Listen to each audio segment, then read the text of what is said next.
Okay, so that couch stretch previously for the front part of the hip flexors. Now we're gonna go for the back side of the hip.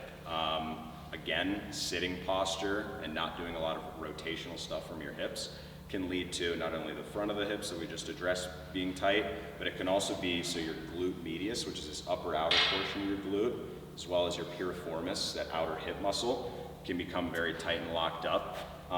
Loosening that area can give you a little bit more access to your glutes when you're walking and running, which is super important. We want to have glutes, hamstrings be the primary driver of our movement.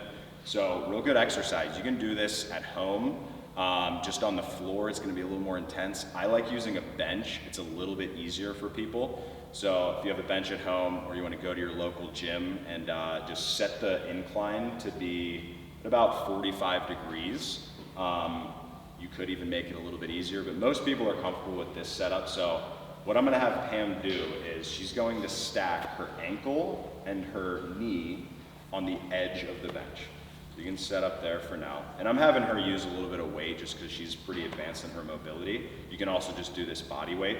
So now from there, she's just gonna plant her left hand down to the bench and scoot this right foot back. So you wanna be able to have that hip fall down and sink. So she can just keep scooching this foot back as that left hip sinks down. Good.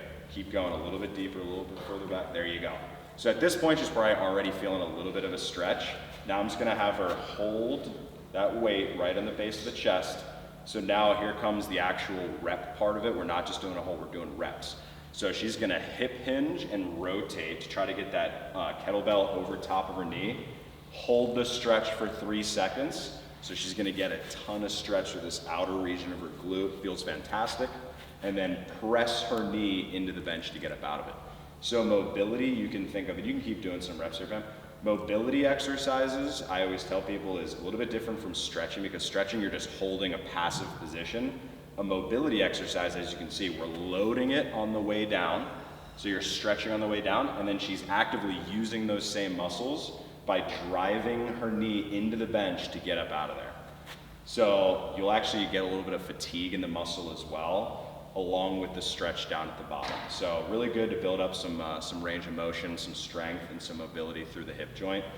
One of my favorites here. So we call this the Incline Pigeon. You can do it loaded with some weight or unloaded.